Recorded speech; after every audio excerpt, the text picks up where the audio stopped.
Hello and welcome to another episode of Interview with a Dev. I, as always, am your host Cosmic, and with me today is none other than Trion's own Jeff Hamilton. So, Jeff, welcome to the show. Hello, thanks.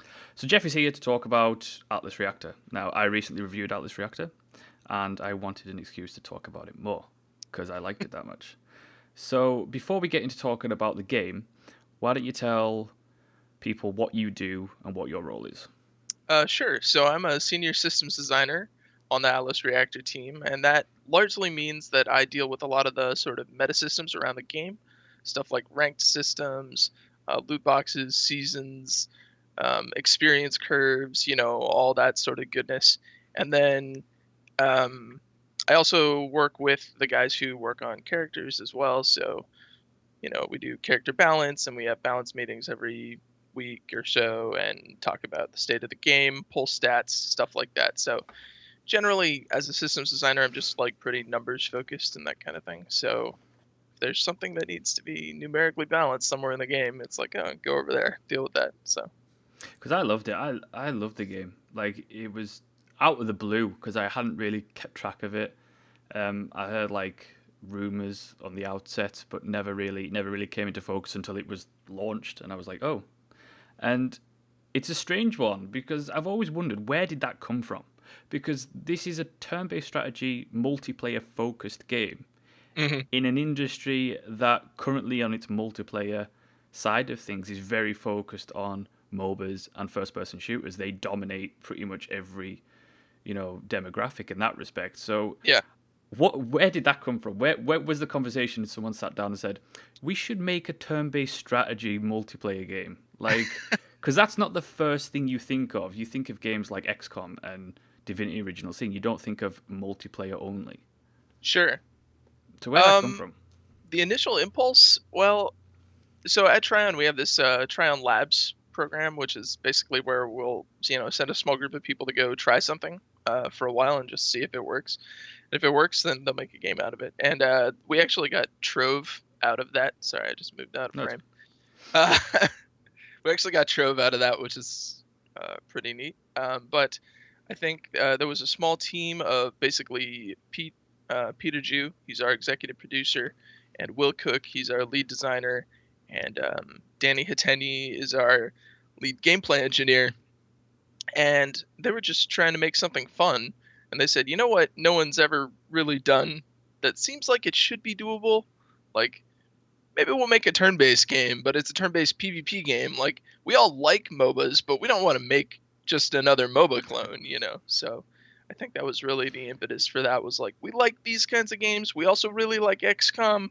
Like, let's see if we can do something. Let's see if we can mash those together. because it's a fairly. I mean, really. I mean, now it's successful in terms of how it's been received, but it's a fairly. It must have been a fairly risky proposition, thinking about it compared to that of when you've got Dota 2, you've got League of Legends, you've got the multiplayer genre, you've got all the FPS games that most people flock to. Yeah. Putting a game out there that's very different in terms of how it's played and the systems that are involved. It must have been kind of, will this actually work? Did the team ever think this may not be as successful as it is? I think early on we were a little worried about that, but really the glue that brings it all together, I think, is the simultaneous turns. Hmm. And so, like, in the early stages, it didn't have simultaneous turns, No. right? Everyone just sort of went turn by turn by turn. And as soon as people tried simultaneous turns in an internal playtest, it like caught on like lightning, or like fire. It's just it felt like it really solved the problem that turn-based PvP games run into, Yeah. which is like, hey, my buddy just won't freaking finish his turn. It's like, well, no, you're gonna have 20 seconds, and everyone's gonna make their decision at the same time. And in doing that, I mean, obviously, there's still a risk to making something totally new, right? As you say, everyone's playing FPS, everyone's playing MOBAs, so they know what that means. When you tell them, "Oh, I made an FPS or a MOBA," when you tell them, "Oh, I made a simultaneous turn-based arena battler," they have no idea what that Hmm. means, right? So, um, it's definitely, that's probably the game's biggest hurdle, is to convince people that they'll have fun playing this type of game that they've never played before. It was very strange because I love turn-based strategies. It's my bread and butter. It's my go-to game. And when I first played Atlas, the simultaneous turns took me by surprise because like I don't know how to play this.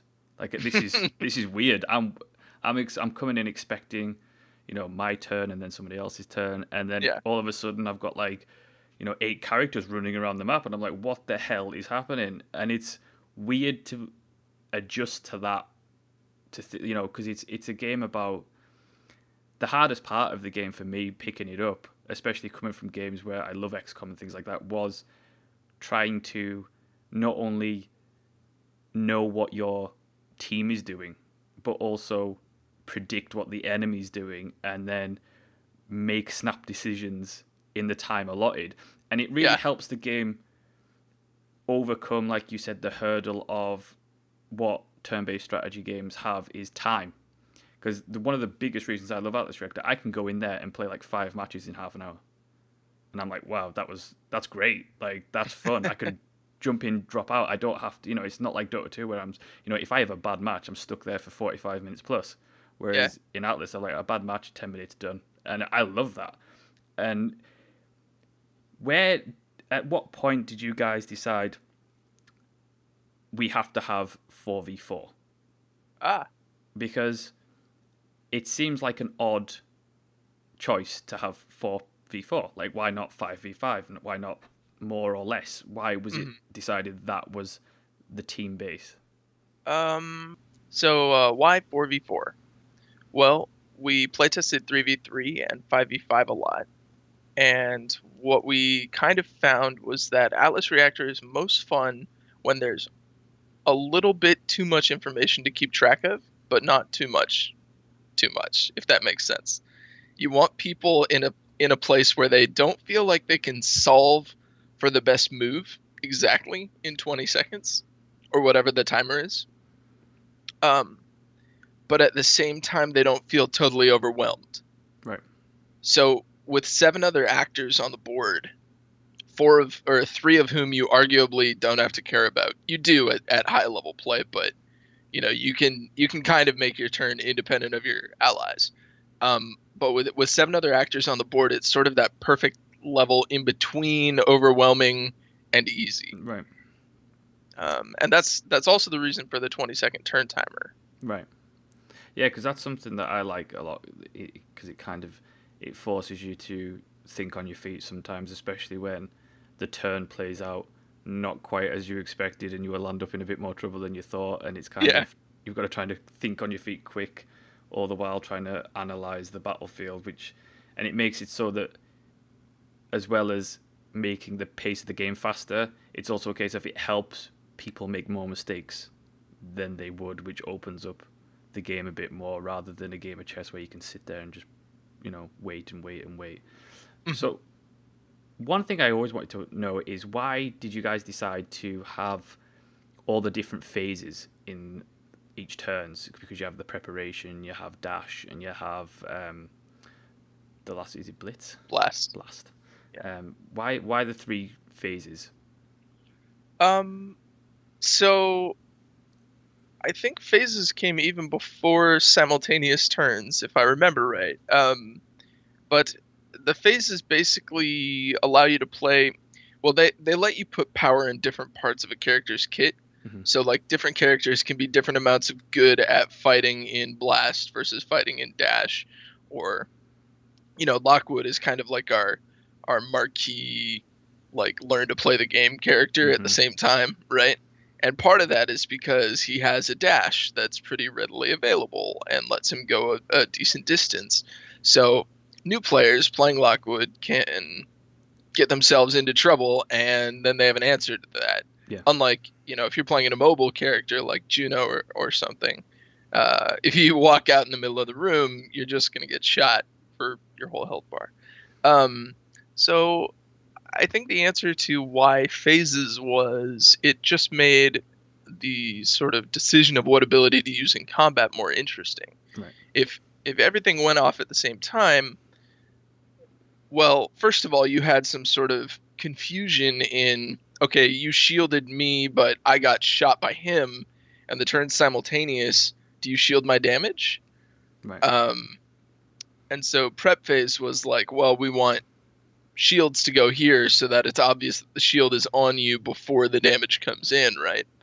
Um, and dash phase going before blast was like, well, once we have the idea of phases, well, maybe there's a phase where you dodge, before shots come in. And that's why we don't allow any guaranteed damage during prep phase, is because we don't want any guaranteed damage before you have a chance to dodge. So Makes sense. I yeah. mean, you mentioned Lockwood because that's one of the characters that I'm only good at. Like I suck at most characters. Like I get trounced.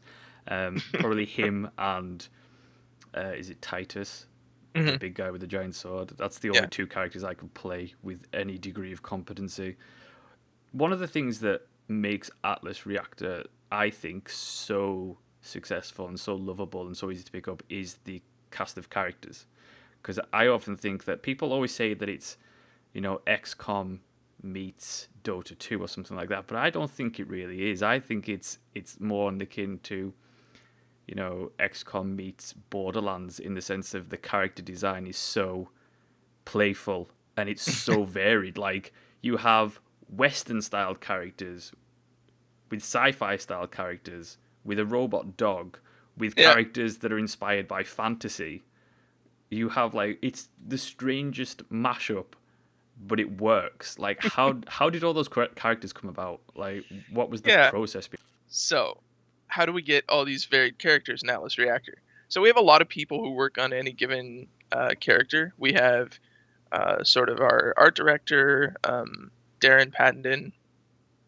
We have the whole design team, or parts of the design team, depending on how the schedule works out. So, I'm making one character, and Colin's making another character, and Will's making, we split it all up.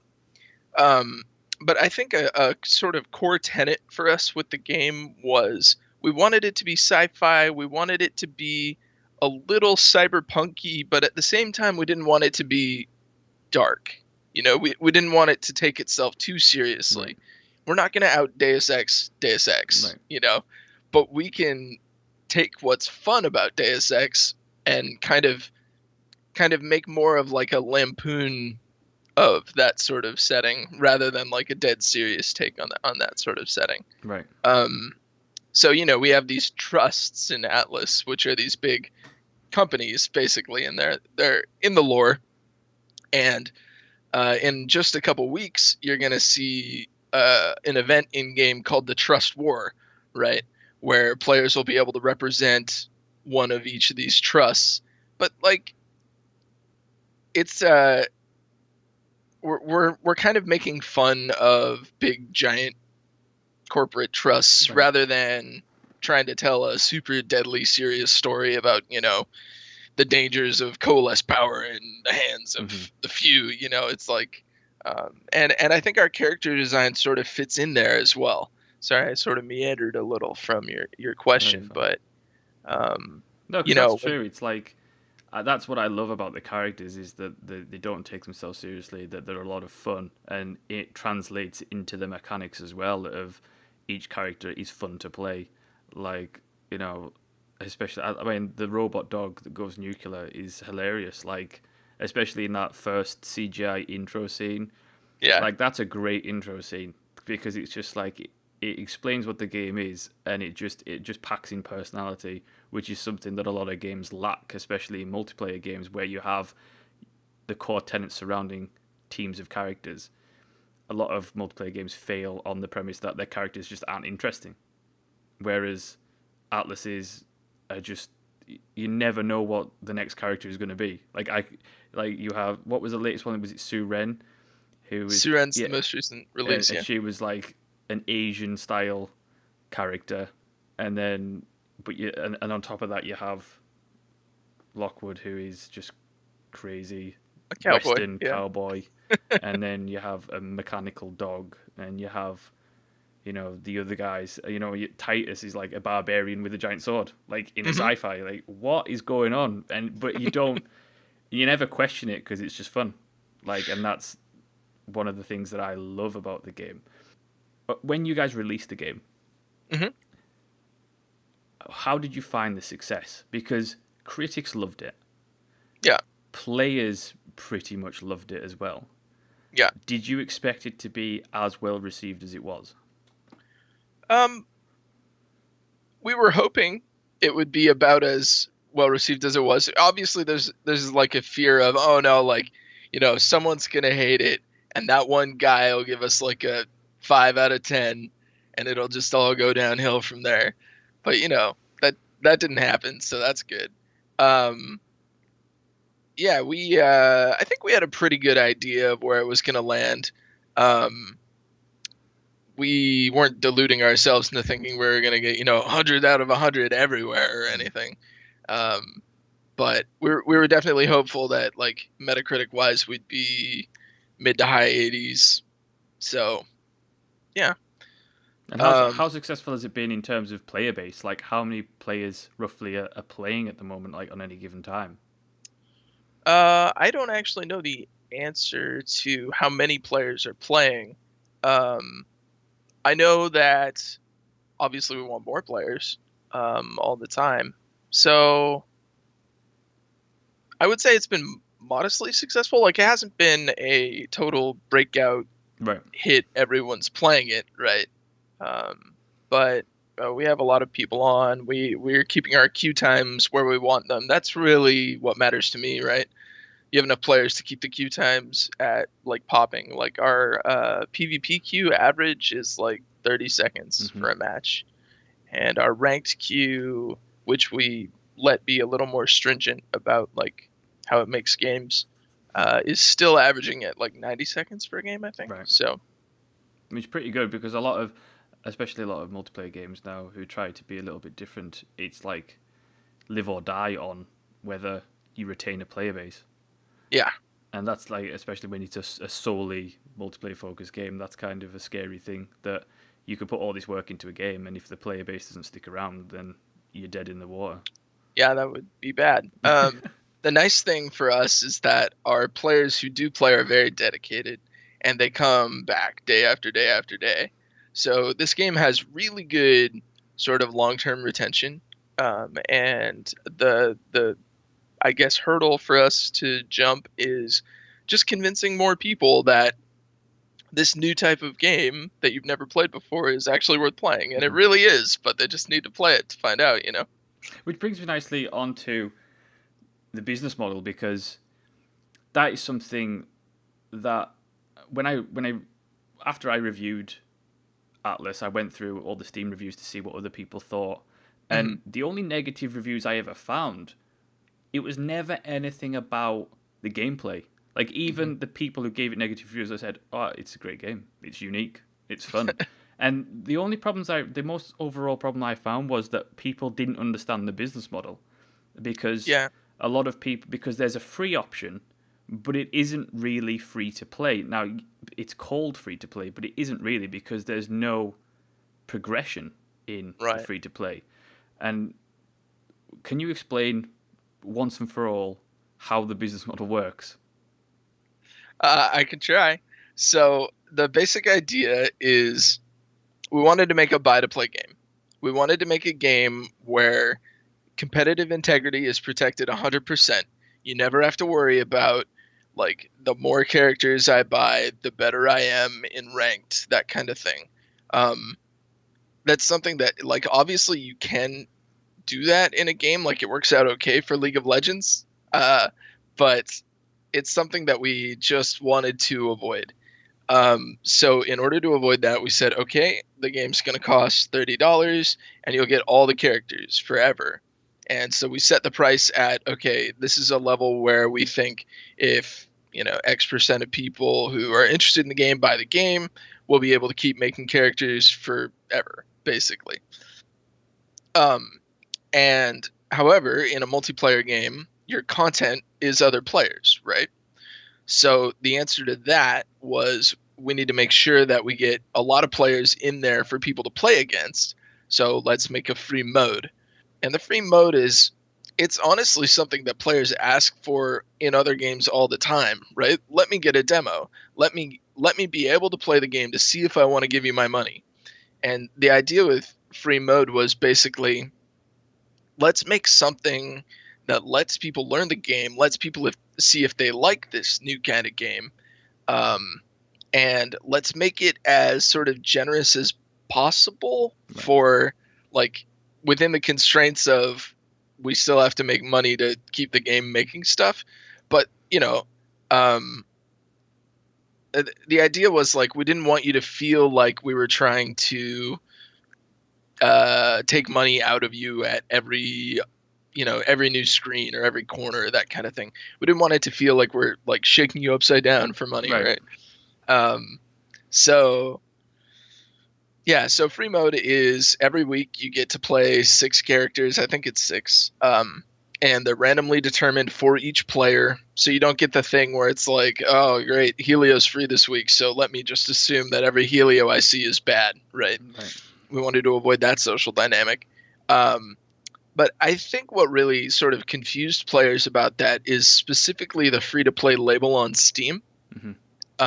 Steam doesn't have exactly a, like, permanent free demo label, right? They have either free-to-play or nothing. And so, well, it's closer to free-to-play than it is to not, so we labeled it as that. And that did get a lot of players into the game, but obviously their expectations were, oh, this should be something where I can earn characters over time by playing for free, right?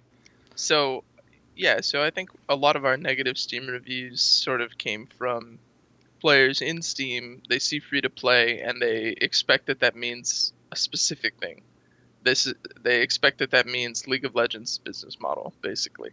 Yeah. Because it's one of the things that was most mentioned was the fact that free-to-play players, as they are, weren't allowed to earn in-game currency, and they weren't given the option to buy characters. And so obviously it's kind of an expectations thing coming into the game where those expectations weren't met just simply because it was labeled as free-to-play. Yeah. So, we're talking about that. Obviously, we don't want to disappoint people. Who knows? Do you think that's something that might change in the future, like down the road, when obviously you've gotten to a point as a multiplayer game where there's less and less full-blown sales and there's less and less newcomers, that it might be something that Trion might explore? I don't really know. Those kinds of decisions get made pretty far above my pay grade. But, never know. Yeah, you never know. I just know that, like, people are reading the negative feedback from Steam reviews, and they want to find a way to please those players. Right. I mean, we're happy with the business model that we chose, right? Like, we did it for a lot of good reasons. Yeah. But we want to try and still make it also good for the players who are coming in and are unhappy. Because it's just, I mean, I suppose in a way, when you look at it as an overall thing, it's a case of even the negative reviews are saying this game's good. Yeah, it's not a bad place to be in, really, when you consider.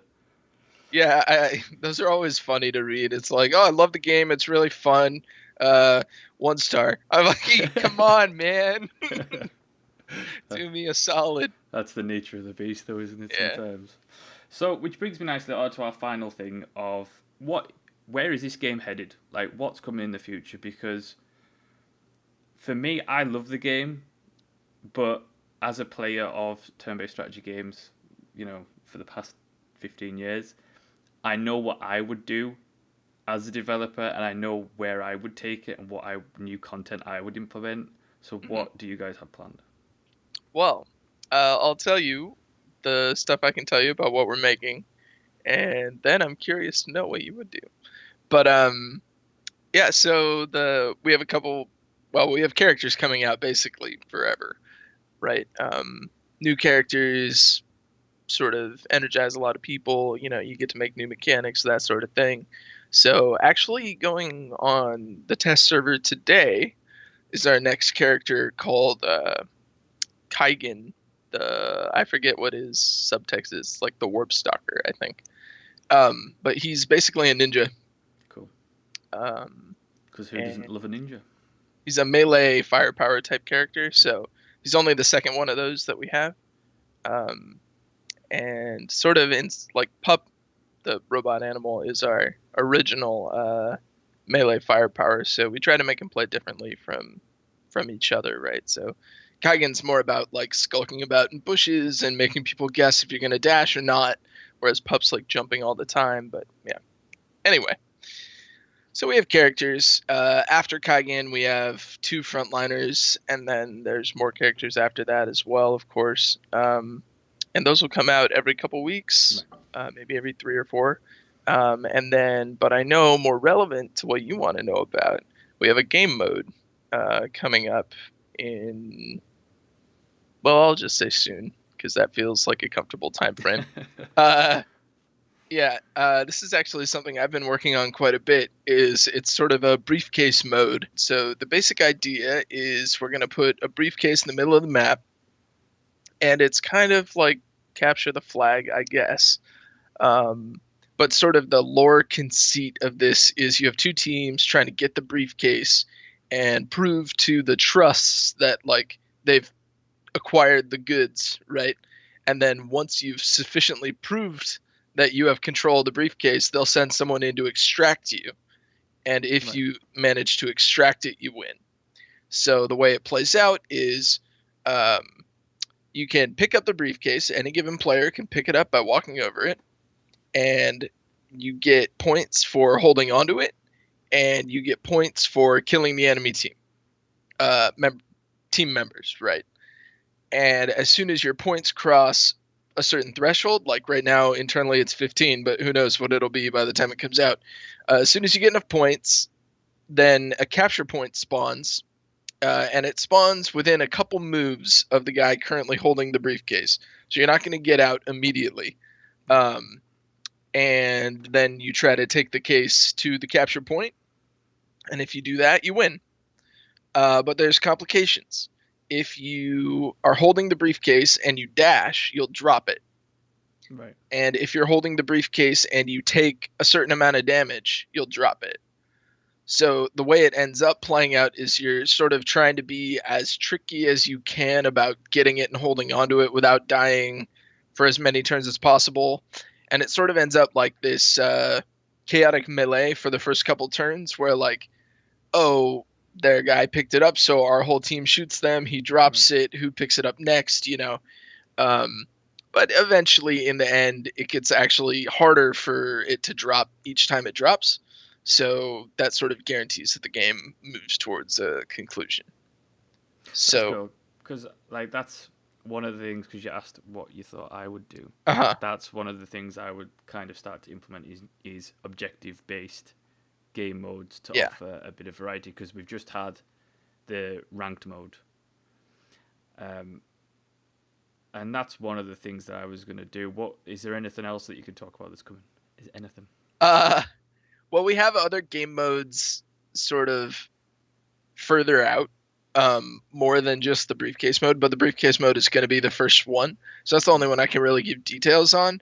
But I mean, we've talked about a lot of other ones. I have a doc with a bunch of them up, and sort of the idea is that we want to have, we want to rotate through game modes at a reasonable pace. Every couple months maybe, so that it doesn't get stale, so that people can always be playing something new. Yeah, because I mean that's one of the things that I would have done is added objective based game modes. The other thing I would be interested in seeing is, obviously new maps will be coming, but I would like to see environmental factors in those maps. So like, maybe there's certain bombs or something that would cause area damage that anyone could activate, that would add a little bit of more tactical options to players. So I would like to see that. I think that would be pretty cool. Yeah, I think stuff like that is stuff that we always talk about and kind of want to do, but it's also like, well, it takes new technology to do that. So do you want that, or do you want like this character's 2 to feel really good? So it's always sort of a trade-off there. But like, for instance, one thing I really want to get on a map at some point is a door that opens and shuts every 2 or 3 turns, something like that. Right. So you get like sliding doors on a map, and you might end up with that sort of Battle of the Fates moment from Star Wars Episode 1, which we'll never mention again, but where the Obi-Wan gets caught behind the laser doors, and he has to and then just you're waiting. Yeah, exactly. So that'd be interesting. I like that idea. Like one of the things I thought would be really good was because of the idea of there's maps that are set on giant floating barges essentially, would be to have the edges of the map slowly disintegrate, and so it's forcing everybody into the center. Because especially when I play like melee characters, because melee is my favorite. That's fun for me because I get to be in range of everybody without everyone dashing out every 5 seconds. You get to turn 25 Tide Assault, and you're just like, aha. Exactly, that's fun. That's fun for me. I don't really care about anyone else. That's just fun for me. No, but this Jeff, thank you so much for taking the time today. I really appreciate it. Of course. For people who have never played Atlas Reactor before, you should go play it because it's a hell of a lot of fun. Go try it out in the free-to-play, not free-to-play mode. And then go buy the game and get all the characters. So what's the timescale for the next character coming? The next character is on test today, and I think he'll come out within a week. Great, that's fun. Yeah. I'm looking forward to that because melee firepower characters are severely lacking in numbers. Yeah. And they're fun to play, so that'll be cool. All right, well, thank you so much, Jeff. Thanks for having me.